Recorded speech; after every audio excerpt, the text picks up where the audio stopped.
نحمده ونصلي على رسوله الكريم اما بعد فاعوذ بالله من الشيطان الرجيم بسم الله الرحمن الرحيم أولئك الذين هدى الله فبهداه مقتده قل لا أسألكم عليه أجرا إن هو إلا ذكرى للعالمين۔ اللہ تعالیٰ نے ان آیات میں اپنے انبیاء علیہم السلام کو کہا ہے کہ آپ جو ہے غم نہ کریں، صبر کریں، اور جو بھی انبیاء اس سے پہلے جو گزر چکے ہیں اس آیت ان سے جو پہلی آیات ہیں ان میں گزر چکے ہیں، تو سب کو جمع کر کے یہاں پہ فرمایا اولئک، یہ وہ لوگ تھے جن کو ہدایت کی اللہ نے، سو تو چل ان کے طریقے پر، تو کہہ دے کہ میں نہیں مانگتا تم سے اس پر کچھ مزدوری، یہ تو محض نصیحت ہے جہان کے لوگوں کو۔ اولئک، یہی لوگ، الذین، وہ جو، ہدایت دی اللہ نے، فبہداہم، سو ان کی راہ پر، اقتدہ، چلو، کل، آپ کہہ دیں، لا اسألکم، نہیں مانگتا میں تم سے، علیہ، اس پر، اجرا، کوئی اجرت، ان، نہیں، ہوا یہ، الا، مگر، ذکرى، نصیحت، للعالمین، تمام جہان والوں کے لیے۔ اور خلاصہ تفسیر، ہم جو غم نہ کرنے کو اور صبر کرنے کو کہتے ہیں تو وجہ یہ ہے کہ سب انبیاء نے ایسا ہی کیا ہے، چنانچہ یہ حضرات مذکورین ایسے تھے جن کو اللہ تعالیٰ نے اس صبر کی ہدایت کی تھی،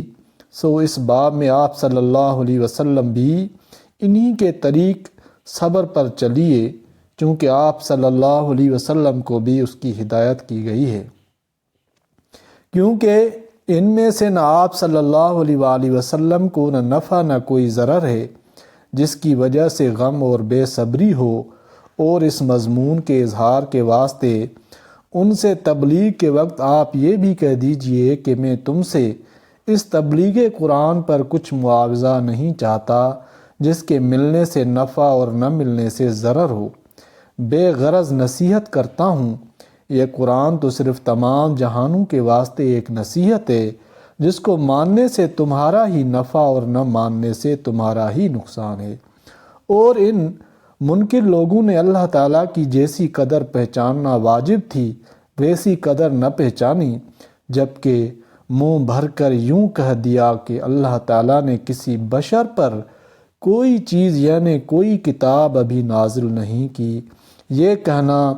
ناقدر شناسی اس لیے ہے کہ اس سے مسئلہ نبوت کا انکار لازم آتا ہے،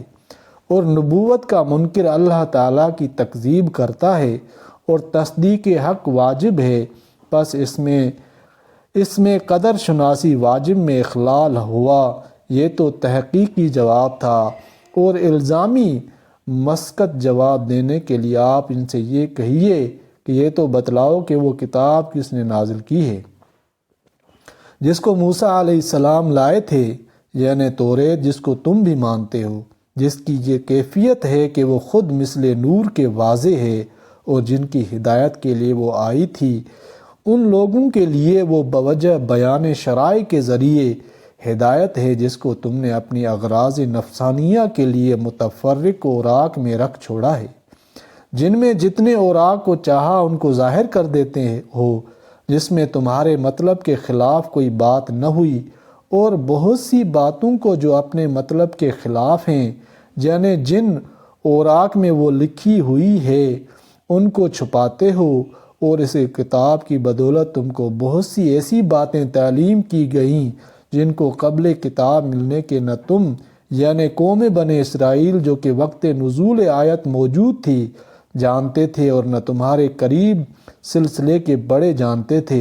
مطلب یہ کہ جس توریت کی یہ حالت ہے کہ اس کو اولاد تو تم مانتے ہو، دوسرے بوجہ نور و ہدا ہونے کے ماننے کے قابل بھی ہے، تیسرے ہر وقت تمہارے استعمال میں ہے، گو وہ استعمال شرمناک ہے، لیکن اس کی وجہ سے گنجائش انکار تو نہیں رہی، چوتھے تمہارے حق میں وہ بڑی نعمت اور منت کی چیز ہے، اسی کی بدولت عالم بنے بیٹھے ہو، اس حیثیت سے بھی اس میں گنجائش انکار نہیں۔ یہ بتلاؤ کہ اس کو کس نے نازل کیا ہے، اور چونکہ اس سوال کا جواب ایسا متعین ہے کہ وہ لوگ بھی اس کے سوا کوئی جواب نہ دیتے، اس لیے خود ہی جواب دینے کے لیے حضور صلی اللہ علیہ وآلہ وسلم کو حکم ہے کہ آپ صلی اللہ علیہ وسلم وہی کہہ دیجئے کہ اللہ تعالیٰ نے کتاب مذکور کو نازل فرمایا ہے اور اس سے ان کا دعوی عام باطل ہو گیا۔ پھر یہ جواب سنا کر ان کو ان کے مشغلے میں بےہودگی کے ساتھ لگا رہنے دیجئے، یعنی آپ کا منصبی کام ختم ہو گیا۔ نہ مانے تو آپ صلی اللہ علیہ وآلہ وسلم فکر میں نہ پڑیں، ہم آپ ہی سمجھ لیں گے۔ اور جس طرح توریت ہماری نازل کی ہوئی کتاب تھی، اسی طرح یہ قرآن بھی، جس کی تکذیب یہود کے قول مذکور سے اصل مقصود ہے، ایسی ہی کتاب ہے جس کو ہم نے آپ صلی اللہ علیہ وسلم پر نازل کیا ہے، جو بڑی خیر و برکت والی ہے۔ چنانچہ اس پر ایمان لانا اور عمل کرنا موجب فلاح و نفع دارین ہے، اور اپنے سے پہلے نازل شدہ کتابوں کے منزل من اللہ ہونے کی تصدیق کرنے والی ہے۔ سو ہم نے اس قرآن کو نفع خلائق اور تصدیق کتب الہیہ کے لیے نازل فرمایا، اور اس لیے نازل فرمایا کہ تاکہ آپ اس کے ذریعے سے مکے والوں کو اور آس پاس والوں کو خصوصیت کے ساتھ عذاب الہی سے جو کہ مخالفت پر ہوگا ڈرائیں، اور یوں انداز عام بھی کریں، لِيَكُونَ لِلْعَالَمِينَ نَذِيرًا، اور آپ کے انداز کے بعد گو سب ایمان نہ لاویں، لیکن جو لوگ آخرت کا پورا یقین رکھتے ہیں، جس سے عذاب کا اندیشہ ہو جائے اور اس سے بچنے کی فکر پڑ جائے، اور ہمیشہ طلب طریق نجات اور یقین حق کی دھن لگ جائے، خواہ کسی دلیل نقلی سے یا تجویز عقلی سے، ایسے لوگ تو اس قرآن پر ایمان لے ہی آتے ہیں اور ایمان و اعتقاد کے ساتھ اس کے اعمال کے بھی پابند ہوتے ہیں۔ کیونکہ عذاب سے نجات کامل مجموعے پر موعود ہے، چنانچہ وہ اپنی نماز پر مداومت رکھتے ہیں، اور جب اس عبادت پر جو کہ ہر روز 5 بار مقرر اور شاق ہے مداومت کرتے ہیں، تو دوسری عبادات کے جو کہ گاہ گاہ اور سہل ہیں بدرجہ اولا پابند ہوں گے۔ حاصل یہ کہ کسی کے ماننے نہ ماننے کی فکر نہ کیجیے، جو اپنا بھلا چاہیں گے مان لیں گے، جو نہ چاہیں گے نہ مانیں گے۔ آپ صلی اللہ علیہ وآلہ وسلم اپنا کام کیجیے، اور اس شخص سے زیادہ کون ظالم ہوگا جو اللہ پر جھوٹ تہمت لگائے اور مطلق نبوت یا خاص نبوت کا منکر ہو، جیسا اوپر بعض کا قول آیا ہے ما انزل اللہ علی بشر من شیء، اور بعض کا قول تھا آیت ابعث اللہ بشر الرسولا، یا یوں کہے کہ مجھ پر وحی آتی ہے حالانکہ اس کے پاس کسی بات کی بھی وحی نہیں آئی، جیسے مسلمہ کذاب وغیرہ۔ اور اسی طرح اس سے بھی زیادہ ظالم کون ہوگا جو شخص کے یوں کہے کہ جیسا کلام اللہ تعالیٰ نے حسب دعویٰ رسول اللہ صلی اللہ علیہ وسلم پر نازل کیا ہے، اسی طرح کا میں بھی لا کر دکھاتا ہوں، جیسا نظر یا عبداللہ مذکور کہتا تھا۔ غرض یہ سب لوگ بڑے ظالم ہیں، اور ظالموں کا حال یہ ہے کہ اگر آپ صلی اللہ علیہ وسلم ان کو اس وقت دیکھیں تو بڑا ہولناک منظر دکھلائی دے، جبکہ یہ ظالم لوگ جن کا ذکر ہوا موت کی روحانی سختیوں میں گرفتار ہوں گے، اور موت کے فرشتے جو ملک الموت کے آوان ہیں ان کی روح نکالنے کے واسطے ان کی طرف اپنے ہاتھ بڑھا رہے ہوں گے، اور شدت کے ظاہر کرنے کو یوں کہتے جاتے ہوں گے کہ ہاں جلدی اپنی جانیں نکالو، کہاں بچاتے پھرتے تھے، تو دیکھو آج مرنے کے ساتھ ہی تم کو ذلت کی سزا دی جائے گی، یعنی جس میں تکلیف جسمانی بھی ہو اور ذلت روحانی بھی ہو، اس سبب سے کہ تم اللہ تعالیٰ کے ذمے جھوٹی باتیں بکتے تھے، جیسے ما انزل اللہ اور اوحی الیہ اور سانزل وغیرہ، اور تم اللہ تعالیٰ کی آیات کے قبول کرنے سے جو کہ ذریعہ ہدایت تھی تکبر کرتے تھے، اور یہ کیفیت تو موت کے وقت ہوگی، اور جب قیامت کا دن ہوگا تو اللہ تعالیٰ فرما دیں گے تم ہمارے پاس یار و مددگار سے تنہا تنہا ہو کر آ گئے، اور اس حالت سے آئے جس طرح ہم نے اول بار دنیا میں تم کو پیدا کیا تھا، کہ نہ بدن پر کپڑا نہ پاؤں میں جوتا، اور جو کچھ ہم نے تم کو دنیا میں ساز و سامان دیا تھا جس پر تم بھولے بیٹھے تھے اس کو اپنے پیچھے ہی چھوڑ آئے، ساتھ کچھ نہ لا سکے۔ مطلب یہ کہ مال و دولت کے بھروسے پر نہ رہنا، یہ سب یہاں ہی رہ جائے گا، اور تم میں جو بعض کو اپنے باطل معبودوں کی شفاعت کا بھروسہ تھا، سو ہم تو تمہارے ہمراہ اس وقت تمہارے ان شفاعت کرنے والوں کو نہیں دیکھتے، جس سے ثابت ہوا کہ واقع میں بھی تمہارے ساتھ نہیں ہیں، جن کی نسبت تم دعویٰ رکھتے تھے کہ وہ تمہارے معاملے میں ہمارے شریک ہیں، کہ تمہارا جو معاملہ عبادت ہمارے ساتھ ہوتا تھا وہی ان کے ساتھ ہوتا تھا۔ واقعی تمہارے اور ان کے آپس میں تو قطع تعلق ہو گیا کہ آج تم ان سے بیزار ہو اور وہ تم سے بیزار، شفاعت کیا کریں گے؟ اور وہ تمہارا دعویٰ جو مذکور ہوا سب تم سے گیا گزرا ہوا، کچھ کام کا نہ نکلا، تو اب پوری مصیبت پڑے گی۔ معارف و مسائل۔ پچھلی آیات میں حضرت خلیل اللہ ابراہیم علیہ السلام پر اللہ کے عظیم الشان انعامات اور ان کے بلند درجات کا ذکر تھا، جن میں پوری نسل آدم علیہ السلام کو عموماً اور اہل مکہ و عرب کو خصوصاً عملی صورت میں یہ دکھلانا مقصود تھا کہ جو شخص اللہ تعالیٰ کی مکمل اطاعت کو اپنا مقصد زندگی ٹھہرا لے اور اس کے لیے اپنی محبوب چیزوں کی قربانی پیش کرے، جیسے حضرت خلیل اللہ علیہ السلام نے پیش کی کہ ماں باپ اور قوم و وطن کو سب کو اللہ کے لیے چھوڑ دیا، پھر بنائے بیت اللہ کی عظیم خدمت کے لیے ملک شام کے سبزہ زاروں کو چھوڑ کر مکہ کا ریگستان اختیار کیا، بیوی اور بچے کو جنگل میں چھوڑ کر چلے جانے کا حکم ہوا تو فوری تعمیل کی، اکلوتے محبوب بیٹے کی قربانی کا حکم ہوا تو اپنے حد اختیار تک اس کی مکمل تعمیل کر دکھلائی۔ ایسے اطاعت گزاروں کا اصل بدلہ تو قیامت کے بعد جنت ہی میں ملے گا، لیکن دنیا میں بھی حق تعالیٰ ان کو وہ مرتبہ اور دولت عطا فرماتے ہیں جس کے سامنے ساری دنیا کی دولتیں ماند پڑ جاتی ہیں۔ حضرت خلیل اللہ علیہ السلام نے اپنی قوم و برادری کو اللہ کے لیے چھوڑا تو ان کے بدلے میں ان کو انبیاء علیہ السلام کی جماعت ملی جو بیشتر ان کی اولاد ہی میں ہیں۔ عراقی اور شامی وطن کو چھوڑا تو اللہ کا گھر اور بلد امین اور ام القری یعنی مکہ نصیب ہوا۔ ان کی قوم نے ان کو ذلیل کرنا چاہا تو اس کے بدلے میں ان کو ساری دنیا اور قیامت تک آنے والی نسلوں کا امام اور پیشوا بنا دیا گیا کہ دنیا کی مختلف اقوام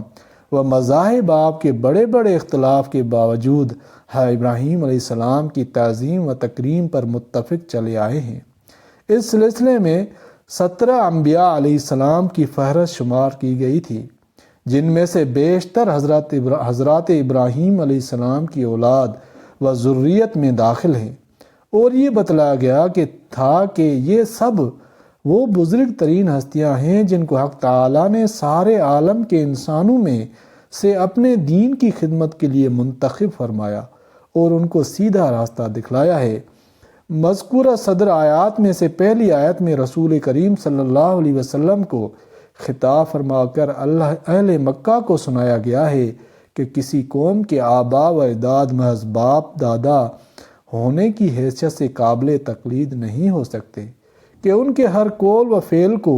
قابل اتباع سمجھا جائے، جیسا کہ عموماً عرب اور اہل مکہ کا خیال تھا، بلکہ تقلید و اتباع کے لیے پہلے یہ جاننا ضروری ہے کہ ہم جس کی پیروی کرتے ہیں وہ خود بھی ہدایت کے صحیح راستے پر ہے یا نہیں۔ اس لیے انبیاء علیہ السلام کی ایک مختصر فہرست شمار کر کے فرمایا گیا کہ اولئک الذین ھدی اللہ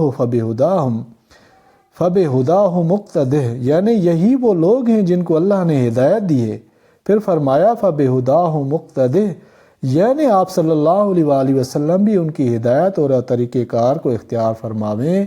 اس میں ایک ہدایت تو اہل عرب اور تمام امت کو یہ ہے کہ تقلید آبائی کی وہم پرستی کو چھوڑیں، اور خدا تعالیٰ کی طرف سے ہدایت یافتہ بزرگوں کا اتباع کریں۔ دوسری ہدایت خود رسول کریم صلی اللہ علیہ وآلہ وسلم کو ہے کہ آپ صلی اللہ علیہ وسلم بھی انہی انبیاء سابقین کا طریق اختیار فرمائیں۔ یہاں یہ بات قابل غور ہے کہ انبیاء علیہ السلام کی شریعتوں میں فروعی اور جزوی اختلافات پہلے بھی ہوتے رہے اور ملت اسلام میں بھی ان سے مختلف بہت سے احکام نازل ہوئے ہیں، تو پھر حضور صلی اللہ علیہ وآلہ وسلم کو انبیاء سابقین کے طریق پر چلنے اور عمل کرنے کا کیا مطلب ہوا؟ دوسری آیت اور روایات حدیث کے پیش نظر اس کا جواب یہ ہے کہ یہاں تمام فروعی و جزوی احکام ہیں۔ احکام میں انبیاء سابقین کا طریقہ کار اختیار کرنے کا حکم نہیں، بلکہ اصول دین، توحید، رسالت، آخرت میں ان کا طریق اختیار کرنا مقصود ہے، جو کسی پیغمبر کی شریعت میں عدل بدل نہیں ہوئے۔ آدم علیہ السلام سے لے کر خاتم الانبیاء صلی اللہ علیہ وسلم تک تمام انبیاء علیہم السلام کا یہی ایک عقیدہ اور طریقہ رہا ہے۔ باقی فروعی احکام جن میں کوئی تبدیلی نہیں کی گئی، ان میں بھی طریقہ کار مشترک رہا، اور جن میں حالات کے بدلنے کی وجہ سے بتقاضائے وقت و حکمت کوئی دوسرا حکم دیا گیا، اس کی تعمیل کی گئی۔ یہی وجہ ہے کہ رسول اللہ صلی اللہ علیہ وسلم کا معمول یہ تھا کہ جب تک آپ صلی اللہ علیہ وسلم کو بذریعہ وحی کوئی خاص ہدایت نہ آتی تھی، تو آپ فروعی معاملات میں بھی پچھلے انبیاء علیہ السلام کے طریقہ کار پر چلتے تھے، تفسیر مظہری وغیرہ۔ اس کے بعد حضرت صلی اللہ علیہ وسلم کو خصوصیت کے ساتھ ایک ایسے اعلان کا حکم دیا گیا جس کا اعلان تمام انبیاء سابقین بھی کرتے چلے آئے ہیں، وہ یہ کہ قُلْ لَا أَسْأَلُكُمْ عَلَيْهِ أَجْرًا، یعنی میں تمہاری زندگی سنوارنے کے لیے جو ہدایات تمہیں دے رہا ہوں اس پر تم سے کوئی فیس اور معاوضہ نہیں لیتا، تم اس کو مان لو تو میرا کوئی نفع نہیں اور نہ مانو تو کوئی نقصان نہیں۔ یہ تو تمام دنیا جہان کے لوگوں کے لیے نصیحت و خیر خواہی کا پیغام ہے۔ تعلیم و تبلیغ پر کوئی معاوضہ نہ لینا تمام انبیاء علیہم السلام میں ہمیشہ مشترک چلا آیا ہے، اور تبلیغ کے مؤثر ہونے میں اس کا بڑا دخل ہے۔ تو اس آیت میں اللہ تعالیٰ نے گویا کہ فوکس تو ختم نبوت ہے اور باقی چیزیں بھی فرمائی کہ انبیاء کے تبلیغ کا انداز یہی ہے کہ وہ کوئی معاوضہ نہیں لیتے، خالص اللہ تعالیٰ کے لیے دین کا کام کرتے ہیں۔ تو اللہ تعالیٰ قرآن پاک کو سمجھنے اور عمل کرنے کی توفیق عطا فرمائے، آمین یا رب العالمین۔